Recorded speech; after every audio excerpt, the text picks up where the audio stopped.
¿Qué tal? ¿Cómo están? Muy buenas noches y bienvenidos un día más a 8 Magazine. Hoy seguimos repasando desde luego esa actualidad política marcada por la campaña electoral para las europeas.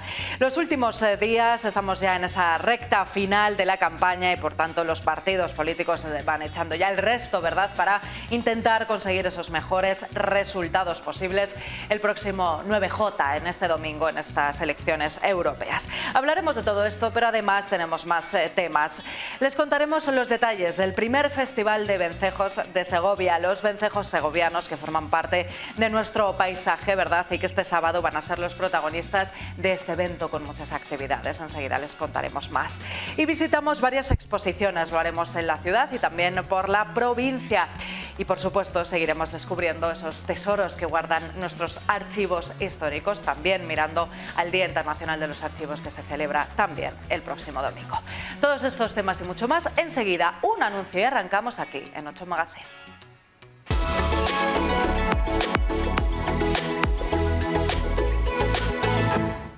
¿Eres agricultor y necesitas un taller de confianza para tu maquinaria agrícola? En Euromaster La Unión somos especialistas en todo tipo de neumáticos agrícolas, de pequeño y de gran tamaño. Y lo más importante, contamos con un servicio de urgencias 24 horas. Nuestro equipo de expertos estará allí cuando más lo necesites, brindándote soluciones rápidas y eficientes. No dejes que una avería detenga tu producción. Contacta con Euromaster La Unión y disfruta de nuestra asistencia especializada.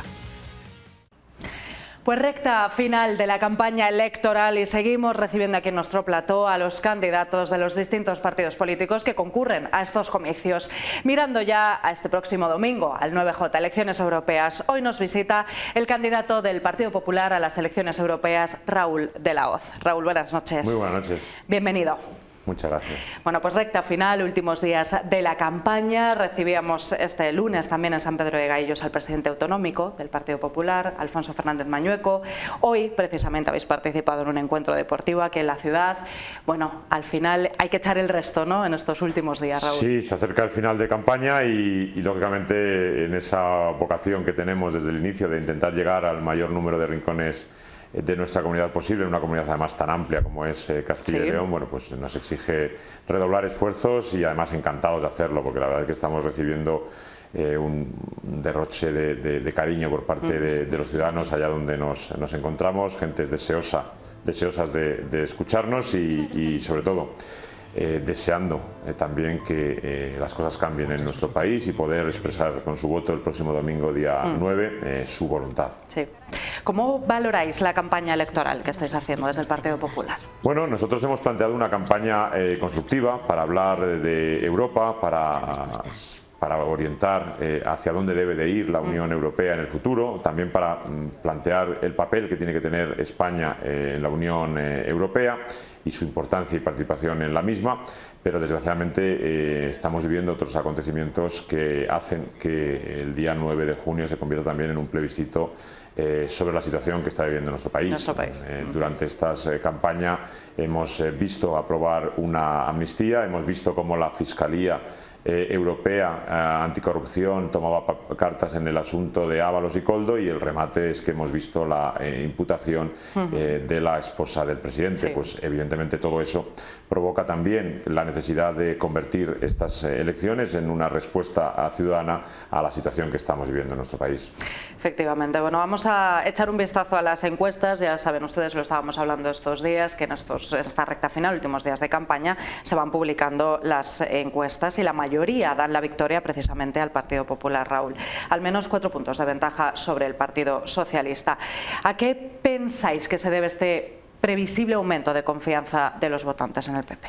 Bueno, primero vamos a partir de lo básico, y es que para nosotros las encuestas son simplemente modelos indicativos intenciones, que ¿no?, para nada evidentemente determinan el resultado final. Para nosotros la encuesta únicamente válida es la del día 9 de junio, donde esperamos una participación importante o muy importante, porque importante y muy importante debe ser la respuesta que den los ciudadanos a lo que está ocurriendo en nuestro país.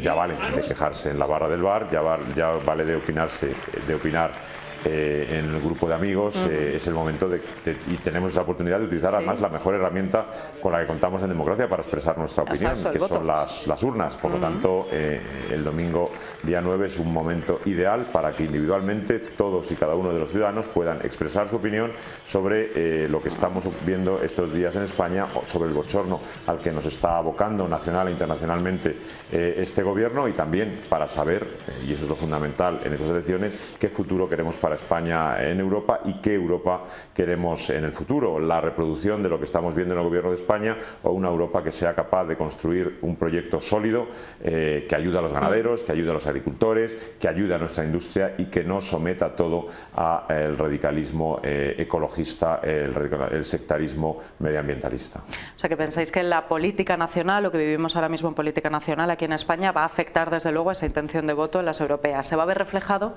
Debe de afectar, porque es lo que expresa la gente, nos expresa la gente en la calle, lógicamente.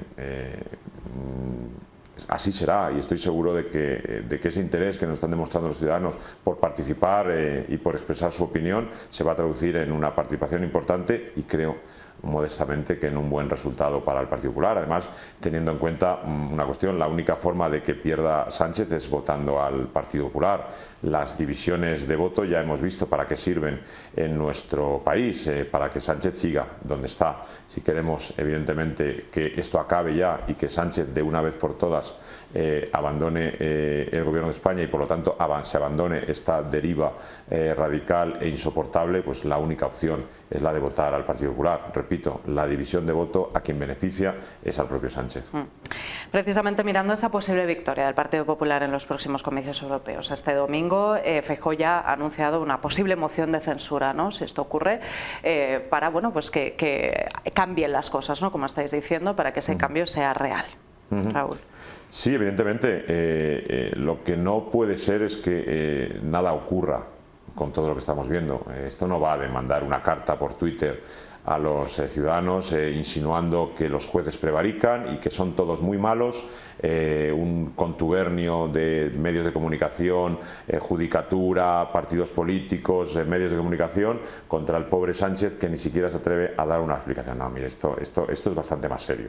Esto primero consiste en respetar el trabajo de los medios de comunicación, la independencia del Poder Judicial y sobre todo de no tomar por idiotas a los ciudadanos de este país, que es lo que hace el señor Sánchez con cada una de las cartas que escribe y con esa ridiculez de 5 días de vacaciones para no afrontar algo que ya conocía, y es que su mujer estaba involucrada en un caso de corrupción, nada más y nada menos que por tráfico de influencias. Y evidentemente todo eso exige la respuesta, y en eso estamos. Está, por tanto, el Partido Popular preparado, ¿no?, para llegar al gobierno si esa moción de censura prosperara. Bueno, tienen que pasar muchas cosas. En este momento el objetivo no es la moción de censura. En este momento el objetivo es una derrota importante del Partido Socialista del señor Sánchez en las urnas. Eso es lo que nos debe movilizar y lo que nos moviliza en este momento al Partido Popular, y creo que a la mayoría social de este país. Y después, cuando tengamos el resultado a la mano y cuando veamos que efectivamente el pueblo español ha dado su respuesta a Sánchez, veremos los siguientes pasos, pero evidentemente esto no puede seguir así. Pues vamos a hablar entonces del paso previo, que son esas elecciones europeas. ¿Cuáles son los puntos clave del programa electoral del Partido Popular? Bueno, el punto fundamental es la reordenación del papel que debe jugar España en Europa. Desgraciadamente, en Europa algunos pretenden que se impongan criterios medioambientalistas, sectarios, ecologistas, que lastran la competitividad de nuestra economía. Es un hecho que Europa está perdiendo competitividad en el mundo globalizado. Es un hecho también que Europa es cada vez más pequeño frente a lo que está ocurriendo a nuestro alrededor, y es una realidad también que hay determinadas políticas y determinadas ideologías que se están imponiendo y lastrando la competitividad de nuestra economía. Por lo tanto, el primer objetivo, recuperar la competitividad de la Unión Europea y especialmente de nuestra economía, reforzar el papel de Europa en el mundo, especialmente en relaciones internacionales y en defensa, y reorientar toda la política de lucha contra el cambio climático que estamos viendo perjudica a nuestra economía y a nuestras relaciones políticas. ¿En qué sentido? No se trata, nosotros no somos ni negacionistas del cambio climático, ni tampoco somos catastrofistas en relación con el cambio climático. Simplemente consideramos que la lucha contra el cambio climático debe ser compatible con una agricultura y una ganadería potentes, no como intentan algunos, y sobre todo con una industria a la que se le permita desarrollarse de la mano en el proyecto de movilidad sostenible. En todo resumido en avanzar de la mano de los agricultores, de la mano de los ganaderos, de la mano de nuestra industria, y en absoluto imponiéndoles ideologías de salón.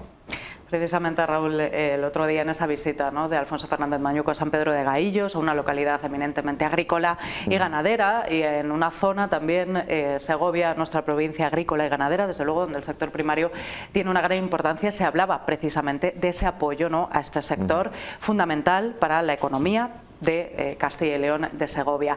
¿Qué se va a llevar o qué se quiere llevar al Parlamento Europeo para que mejore la situación de nuestros agricultores y ganaderos, que han salido a la calle estos meses atrás a pedir mejoras? Sí, son los principales perjudicados de este sectarismo ideológico al que antes hacía referencia. Algunos, desde la izquierda, liderados por la número 1 del Partido Socialista, la ministra Teresa Rivera, consideran que la agricultura, la ganadería son incompatibles con el cambio climático. Absoluto error. Absoluto error. Los mejores y mayores protectores de nuestro medio ambiente son nuestros agricultores, son nuestros ganaderos. Por eso, cuando se les atenta con decisiones contra los remolacheros, contra el sector vitivinícola, prohibiendo la caza del lobo, realmente lo que se está haciendo es atacar a nuestro medio rural y, por lo tanto, a nuestro medio ambiente. Nosotros proponemos, en relación con el sector primario, con los agricultores y ganaderos, 3 ejes fundamentales. En primer lugar, a los agricultores hay que darles facilidades y quitarles burocracia.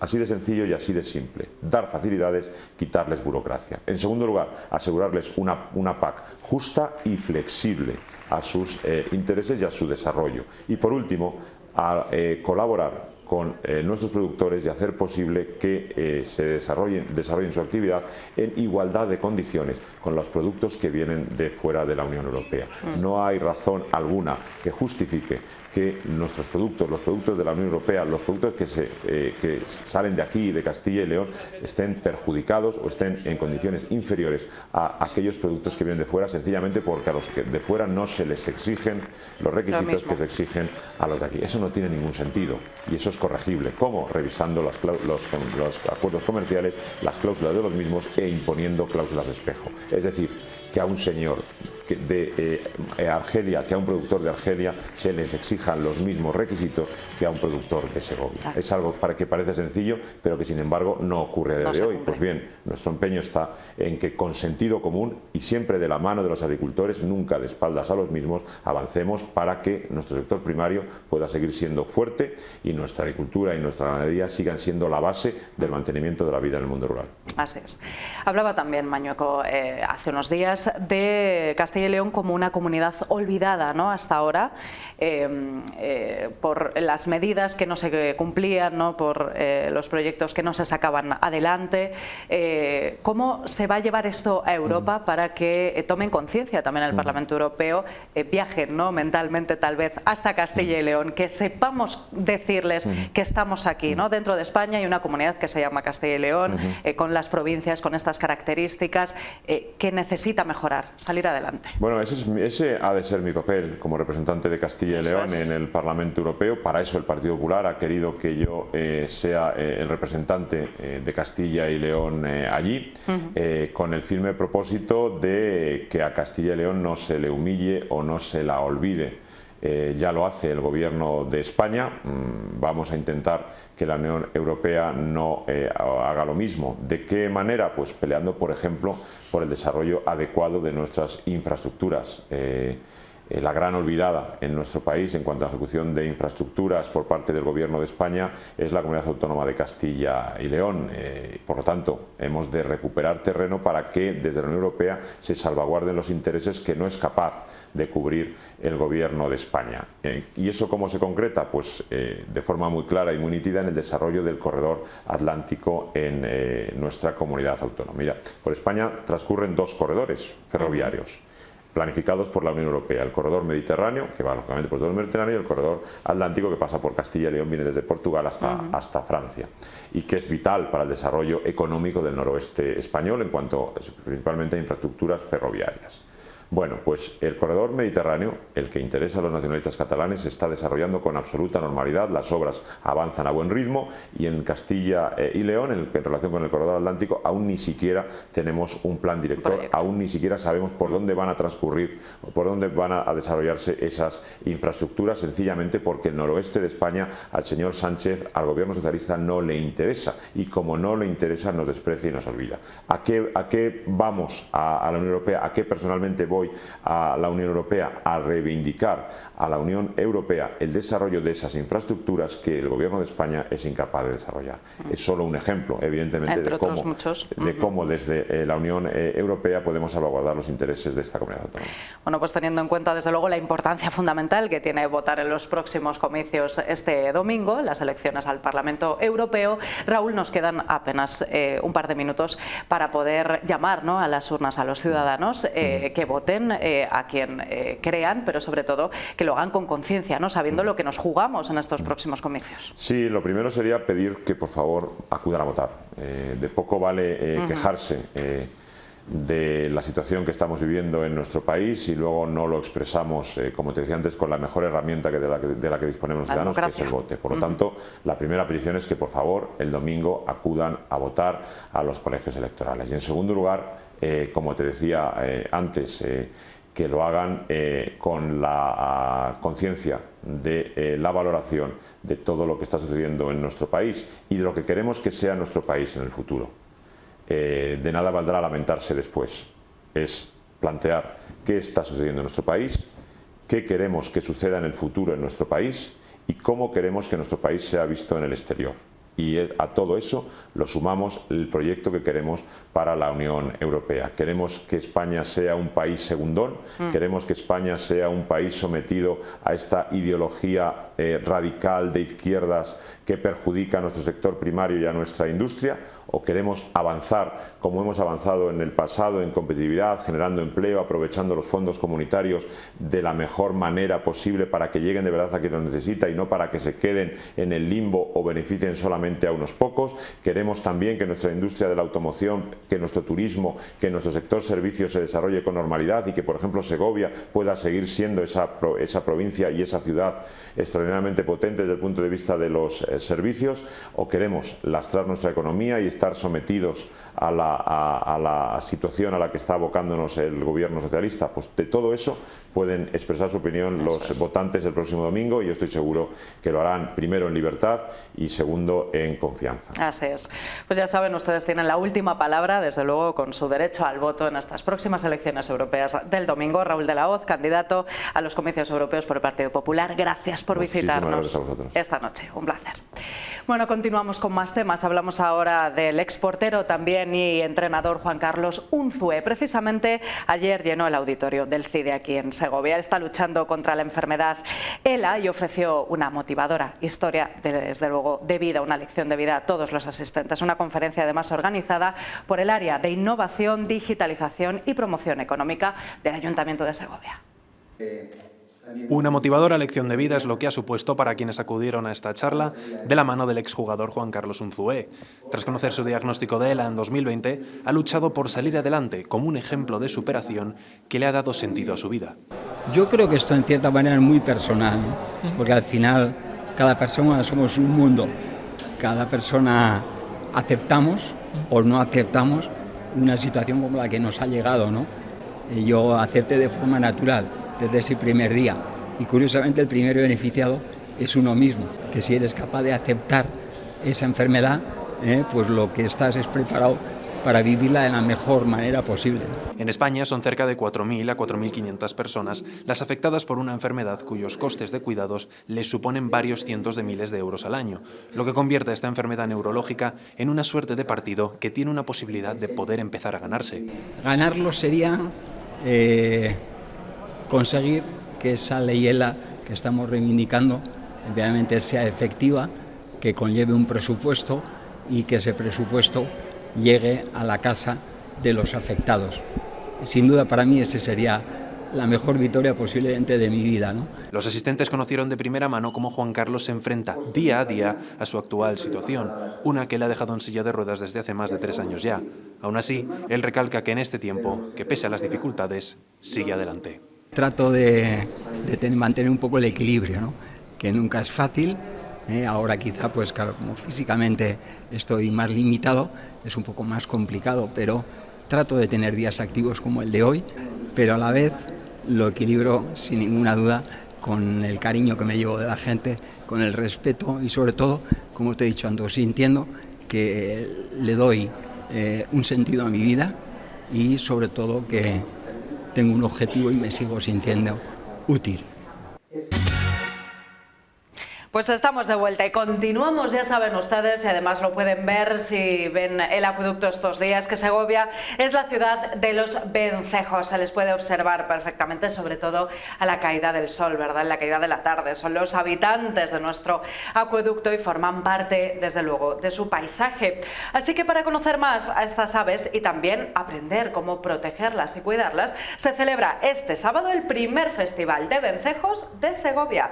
Me acompaña esta noche Gloria Molina de Aunatur. Gloria, buenas noches. Buenas noches, Carlota. Bienvenida, muchas gracias. bienvenida muchas de nuevo. gracias. Bueno, ¿cuántas veces hemos hablado, verdad, de la importancia de los vencejos? Claro que ahora, sí. ahora hablaremos de su misión, pero sobre todo de cómo forman parte ya del paisaje del acueducto, cómo les vemos, ¿verdad? Decía antes, a la caída de la tarde salen, ¿verdad? Y bueno, pues forman parte ya de Segovia, son un atractivo más. Es un atractivo más, es un patrimonio natural que tenemos que reconocer todos, poner en valor. Son los vencejos conocidos, los vencejos segovianos, son conocidos de forma internacional, porque hay que recordar que en el 2022 se celebró el 6º Congreso Internacional de Vencejos, que lo organizó la Asociación Segoviana Foro Geobiosfera, y ya eran conocidos de antes. Qué y bueno. ahora pues mucho más. ¿Por qué? ¿Por qué esa fama internacional de los vencejos segovianos, Gloria? Pues primero porque habitan en un monumento fantástico como es el acueducto, y eso atrae a muchos ornitólogos, mucho turismo de naturaleza, turismo de ornitología, y es como digo, un patrimonio natural muy importante. Forma parte de la biodiversidad urbana de Segovia y son nuestros vecinos, que estamos conviviendo con ellos. Sí, así es. Además cumplen, ¿no?, una misión en la naturaleza. Sí, son nuestros insecticidas naturales. Son controladores biológicos de plagas porque su alimentación es estrictamente insectívora. Entonces, bueno, pues son voraces, cazadores de moscas, mosquitos, y que nos lo quitan de en medio, incluso mosquitos que pueden transmitir enfermedades. Son muy importantes en ese nivel de control de plagas. Ajá. Y cuando se van a finales de julio, principios de agosto, y empiezan a molestarnos esas moscas tan pesadas, sí, se nota que no están con nosotros. Qué curioso. Cuando les vemos, por tanto, volar alrededor del acueducto, ¿están alimentándose? Ahora mismo, ¿cuál sería un poco su comportamiento en esta época del año, Gloria? Cuando vemos esos carruseles tan preciosos que juegan los vencejos, es una adaptación extrema a la vida aérea. En el aire hacen todo, comen, juegan, discuten, luchan, duermen y ¿En el aire? En el aire, y copulan también, o sea, todo lo hacen ahí.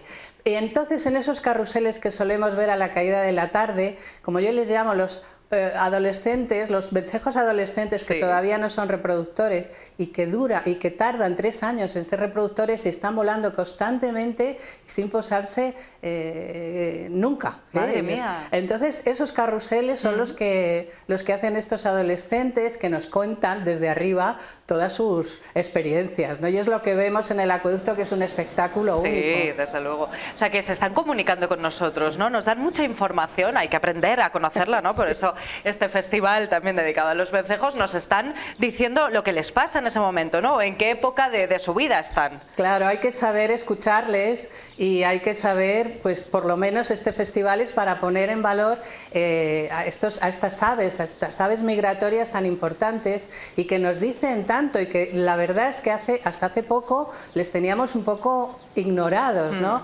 Pero bueno, afortunadamente y gracias a estos eventos de educación ambiental, de divulgación y de puesta en valor, se están conociendo cada vez más, y además es que son aves como golondrinas y aviones comunes, los tres mosquiteros que decimos. Sí.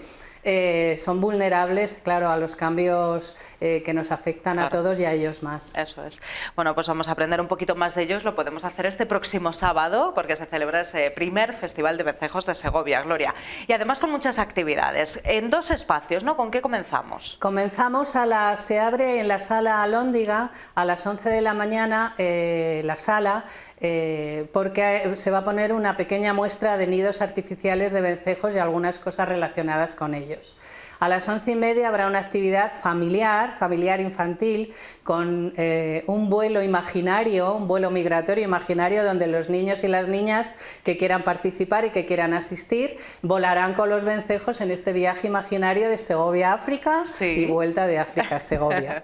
Luego a las 6 se abrirá otra vez la sala, 5:30, para que puedan también ver la muestra de nidos. A las 6 se presentará y se dará inauguración al festival. Y a las 6 daré una charla divulgativa para conocer la biología, curiosidades, todo sobre los vencejos. A las 7 tendremos una mesa con expertos en este sector para ver a los vencejos desde el punto de vista turístico, medioambiental y también de concienciación ciudadana, sobre todo. Entonces, y luego a las 8:30 bajaremos todos al Azovejo, a la plaza del acueducto, donde pondremos un punto de observación para ver a estos carruseles que hemos comentado y celebrar el primer Festival de Vencejos con música, gracias al grupo segoviano Zanfole, y mientras están los vencejos volando entre los arcos. Y cantando también, cantando y bailando. Desde luego que su sonido es indiscutible, o sea, enseguida, ¿verdad? Decimos, bueno, ahí están los vencejos, ¿no? Se les oye ya llegando al acueducto. Exacto, acompañaremos con música, que es entonces cuando ellos se van a dormir a las alturas. Entonces, esa es la idea. Si hay cambio de tiempo y hay alguna lluvia, como parece ser que va a acompañarnos, pues haremos ese concierto también en la sala Alhóndiga seguramente, aunque se comunicará con tiempo. Previamente. Bueno, pues esas son todas las actividades, desde luego, y para todos los públicos, para todas las edades, para que todos nos acerquemos a conocer un poquito más a nuestros vecinos, los vencejos, que por cierto, Gloria, ¿por qué les gusta tanto el acueducto? Porque ellos no vienen a hacer turismo, ¿no? No, ellos son segovianos, nacen aquí, son segovianos, vienen a su casa, luego se van de viaje pero vuelven, son vencejos segovianos. Ellos no pueden hacer, como otras aves, nidos en árboles porque su morfología y, como he dicho, su vida es adaptada al medio aéreo. Entonces, las oquedades del acueducto pues es el sitio mejor, no dañan al acueducto en nada, y es donde ellos han formado su colonia desde hace muchísimo. O sea, que ellos emprenden el vuelo desde las alturas, desde ¿no? las alturas. Si hay algún vencejo que esté caído, es que algo le pasa. Hay que avisar a las autoridades, al 112 incluso, porque son aves protegidas por ley. Y si están en el suelo y no han podido levantar el vuelo, es que algo les pasa y hay que recogerles y entregarles a los expertos que le pueden rehabilitar y para que vuelvan al aire en su momento. Bueno, pues eso está muy bien saberlo, desde luego, porque, como decimos, son nuestros vecinos. Puede pasar que encontremos, ¿verdad?, algún vencejo en el suelo y no sepamos muy bien cómo actuar. Pues ya saben que pueden avisar, ¿verdad?, las autoridades para hacerlo. Están todos invitados este sábado en la Alhóndiga también y en el Azovejo, como decíamos, ¿no?, ese Festival de Vencejos de Segovia, a conocer más a nuestros vecinos. Exacto. Gloria, gracias. Un placer. Muchísimas gracias. Bueno, nosotros así nos vamos a publicidad, 5 minutos y estamos de vuelta. Bueno, pues estamos de vuelta y continuamos. Nos vamos a ir hasta el espacio expositivo del Mercado de la Albuera, aquí en la ciudad de Segovia. Hasta el 15 de junio se exhiben allí los dibujos y también las fotografías de 2 segovianos, Jorge Gutiérrez y Lucía García. En total, son casi 40 creaciones con protagonistas y temáticas muy variopintas. Vamos a visitarla. Una leyenda de Hollywood, la propia Audrey Hepburn es protagonista de varios de los dibujos de Lucía García junto al mismísimo Salvador Dalí. Esta segoviana utiliza diferentes técnicas para crear, en blanco y negro, su debilidad, reproducciones de las imágenes más reconocidas de ambos. Desde bien pequeña siempre me ha gustado mucho pues, hacer cosas de manualidades, el mundo del arte en general siempre me ha llamado mucho la atención. Pero bueno, no fue hasta que tenía 18 años que ya pues empecé el bachillerato de artes, luego hice el grado de ilustración y ahí es cuando ya realmente me di cuenta de que el dibujo en sí era lo que me llenaba de verdad. Entre las 15 obras que expone, numerosos retratos de animales. El dibujo en blanco y negro es como mi especialidad, mi dibujo estrella. Es con lo que empecé, con lo que he ido matizando. Junto a los dibujos de Lucía, su pareja Jorge Gutiérrez muestra 24 fotografías con el foco puesto en Segovia. A color, curiosos puntos de vista sobre el río Eresma, los Altos de la Piedad o la Catedral. Una muestra de una pasión que me encanta, que es algo que amo hacer, a nivel aficionado por supuesto, pero no sé, cosas que me encantan cuando a lo mejor estás aburrido de ver Segovia, pero siempre tienes a lo mejor algún punto de vista, algún encuadre que dices, mira qué curioso. O por ejemplo, pues eso, a lo mejor imágenes de Semana Santa que tienes vistas, pero a lo mejor con una luz pues lo puedes ver de otra manera, o con encuadres y tal y cual, pues no sé, es una manera distinta de hacer lo que me gusta. En blanco y negro, la sombra del acueducto convertida en un peine gigante y la violinista y bailarina que ya se ha hecho un hueco en la calle Real. O sea, es como una primera toma de contacto, ¿sabes? Porque yo estoy acostumbrado a tirar con el móvil, tirar fotos, y me recomendó mi pareja, dice, oye, pues, ¿por qué no te dedicas a comprarte una cámara y tal?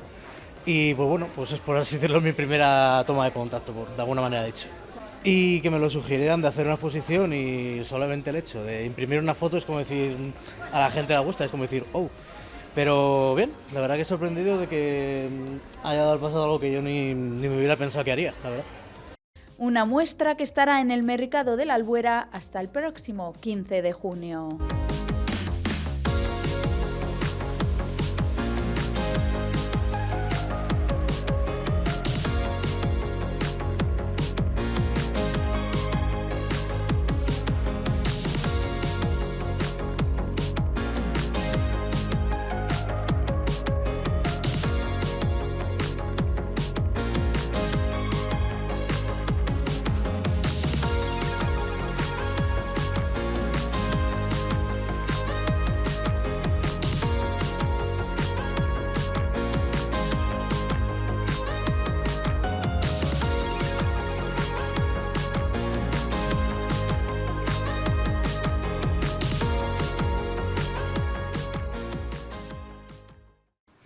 Y continuamos, hablamos ahora de la escritora segoviana Ana García Herráez. Presenta este sábado, apúntenselo en el calendario, si quieren acudir aquí en Segovia, su nueva novela, se llama Remember, recuerda, y ella misma ha querido invitarles a esta cita. Será el sábado, como les decía, en la librería Intempestivos. Hola, me llamo Ana García Herráez y soy una escritora segoviana afincada en Valencia. Y quería contaros que voy a ir próximamente a mi tierra, Segovia, para presentar la que es mi tercera novela, que se llama Remember, recuerda.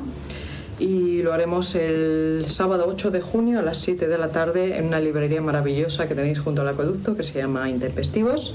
Y será un placer para mí veros allí si os apetece acompañarnos. Y quiero agradecer de paso a la televisión 8 Segovia que me haya ofrecido este espacio para comunicaros este evento que para mí es tan ilusionante. Nos vemos. Bueno, pues estamos de vuelta y seguimos acercándonos al Día de los Archivos que se celebra este próximo domingo. Y vamos a ahondar un poco más en la temática de las pesas y de las medidas. En esta ocasión lo hacemos a través de otro tipo de archivos que también se recogen y que son de uso y de acceso público. Son los instrumentos. En Segovia tenemos a nuestra disposición una preciosa colección de objetos que documentan y sirvieron de referencia para las fórmulas de medición que hoy en día utilizamos. Vamos a verlo. El 19 de julio de 1849, cuando se dicta la primera ley contemporánea relacionada con los sistemas de medida, se hace en Segovia. La corte está en Segovia, la corte está en La Granja, en el Palacio Real de La Granja. a la reina Isabel II, le presenta el proyecto de ley después de un largo trámite Javier de Burgos, y la reina firma en San Ildefonso ese verano de 1849 la que será la primera ley que establece un sistema de pesos y medidas. La cosa, vamos a decir que se complica bastante en relación a cómo se introduce un sistema en el ámbito de la cultura española, en el sentido de que no solamente hay que llamar al metro, sino que tenemos que usar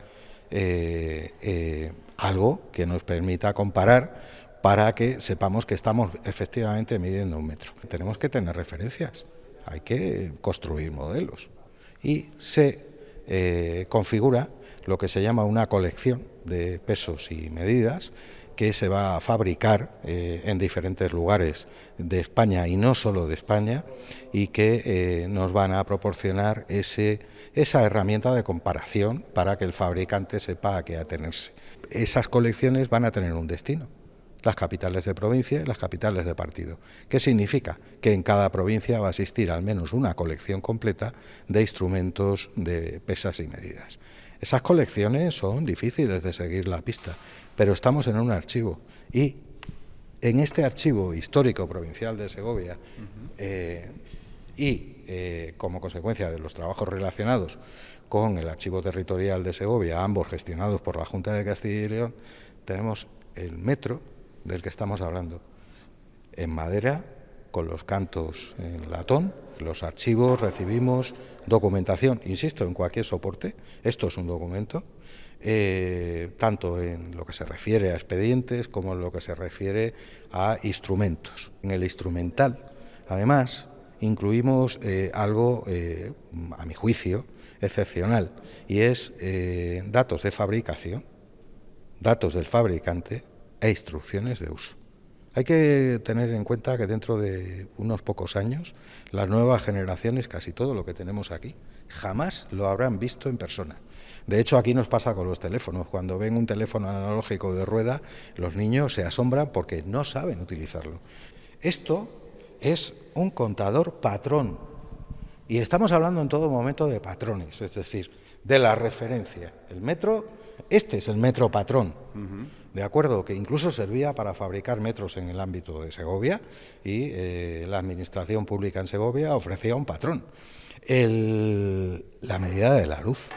La luz es básica en nuestros tiempos, y esto es un contador patrón de energía eléctrica activa y alterna, como corresponde con los tiempos. El comentario que he hecho en relación con que conservamos la documentación asociada a los instrumentos salta a la vista. Ahí está, con sus instrucciones y con todo. Datos perfecto. De fabricación, en concreto este está realizado por la empresa Landis en Suiza. Tenemos manual de instrucciones, tenemos el instrumental asociado para poder establecer parámetros de la medición, y este contador patrón forma parte también de las colecciones de instrumentos relacionados con pesas y medidas. Porque lógicamente había que tener una referencia para esa labor de control de la administración, esa labor que se materializa en expedientes y que se materializa en instrumental. Los ingenieros responsables de los controles iban con todo este instrumental, también con balanzas, también con unidades de pesas y medidas.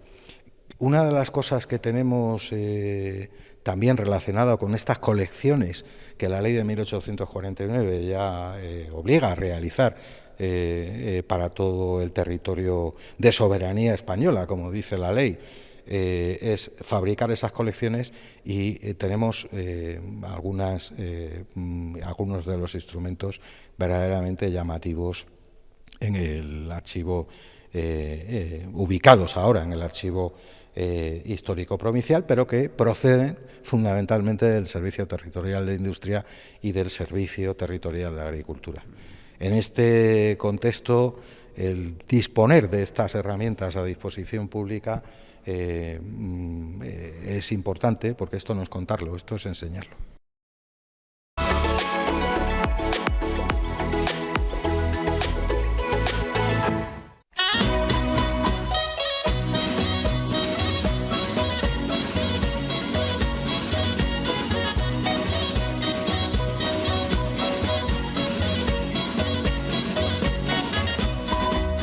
mi casa no había posibles económicos como para comprarme un traje o mandarlo a hacer a alguien. Y bueno, saqué las habilidades de la familia de mi padre y me puse con ello y lo hice. Y así empezó todo.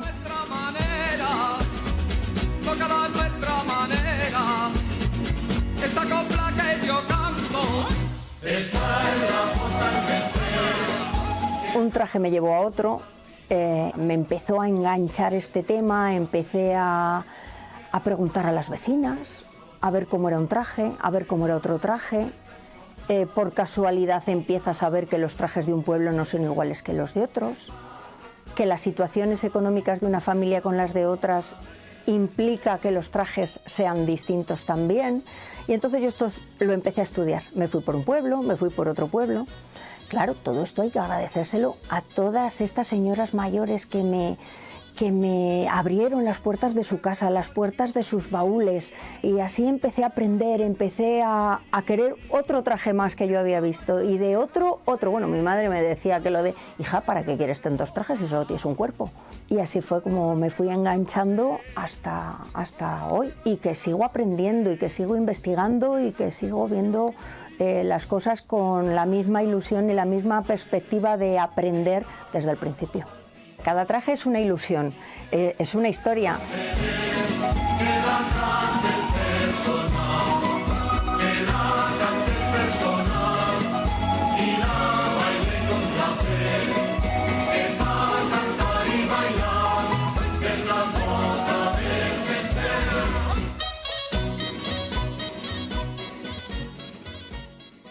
Pues vamos a conocer en estos últimos minutos de programa a Ángeles Saura. Es una artista con formación académica y un gran recorrido expositivo y creativo a sus espaldas.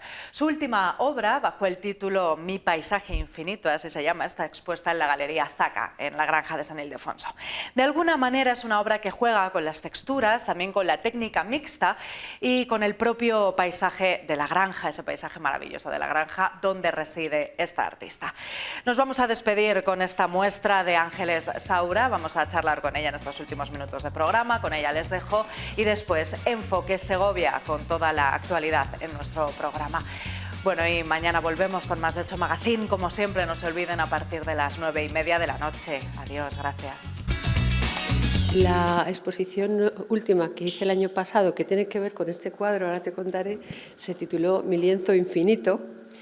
Y cuando Concepción Latre me invitó a exponer en la granja, de la cual soy vecina, dije, este es mi paisaje infinito. El cuadro sale al paisaje. Ten en cuenta que estamos expuestos hoy en día a múltiples impactos visuales, muchísimo, para entretener y para llamar la atención. Tiene que ser algo que esconda un secreto, que te invite a pensar cómo está hecho, qué pasa aquí. Entonces, para una mirada más lenta, la elaboración del tema tiene que ser un poquito más complejo. Y ese es el leitmotiv. Básicamente es la abstracción lo que me mueve, o sea, una composición de colores y formas y texturas. Pero últimamente he metido siluetas humanas en diferentes posiciones. Y bueno, me gustó mucho la idea de dar un poco de perspectiva a ese paisaje imaginado. O sea, porque en cuanto ves una figura pequeñita, el paisaje parece más grande. O sea, que me pareció muy importante meter la escala. Vives con tu época y bueno, vas por la carretera viendo estos grafitis de colores brillantes y a mí me encantan, pero sobre todo están inspirados en la propia naturaleza. O sea, a mí el cielo azul, el mar, ahora mismo aquí en el jardín, ¿no? En el jardín del Palacio de la Granja, yo veo colores. Este azul yo lo he visto, o sea, y bueno, me gustan los colores puros porque me ayudan más a entrar. Me conectan con mis emociones, ¿no? Me parecía que había que manejar materiales actuales. Por ejemplo, me interesa mucho el tema de la pintura acrílica y también el graffiti, los aerógrafos, el collage. En todo caso, la técnica mixta me interesaba mucho ya por principio que tuviera mucha... si hay algo que lo define mi obra es la textura. textura que delata que es obra original. Este cuadro tiene algo muy curioso y es que es un díptico y cada uno de las dos partes puede jugar con el otro componiendo de muchas formas, o sea, pueden ponerse en horizontal los dos lados o verticales. El leitmotiv ya del paso siguiente ha sido indagar en esa sensación que provoca el marco del cuadro como si fuera el marco de una ventana. O sea, aunque son colores planos y siluetas muy concretas, yo invito a la gente que venga a ver la exposición que active su imaginación para intentar ver el espacio. O sea, unos planos tapan a otros, entonces hay una sensación de profundidad que si alcanzas a verlo te diviertes mucho más. Y esta serie es la que te destaco por una razón. Están inspirados en un artista de principios del siglo XX que al inicio del uso de la fotografía hace un experimento increíble y es hacer fotos sin cámara. O sea, son dibujos de luz. Luego otra persona a la que admiro muchísimo es la primera fotógrafa, que es Anita Atkins, que también en un jardín como este hizo un herbolario con una técnica que se llama cianotipia. Están pintados en horizontal y usando sprays y aerógrafos que, claro, donde hay una plantilla de una forma triangular, como veis, aquí por ejemplo he usado cuerdas, que ellos también lo hacían, hilos, cuerdas y además con el aire, al aplicar el spray se mueven y entonces se provoca movimiento y diferentes cosas, ¿no? Pero vamos, que tiene claramente una relación y lo bonito es si ellos hacían fotos sin cámara, yo hago cuadros sin pinceles. Me gustaría tratar con la inteligencia natural, o sea, despertar la inteligencia natural. Oye, espérate, que esto no se ha creado dándole a un botón. Y ahora, para ver lo que hay ahí, tienes que activar tu inteligencia natural y pensar, y entonces se te remueve un poco las neuronas, el pensamiento, y que no se vea a la primera todo. Eso sí que lo necesitan los jóvenes, sobre todo.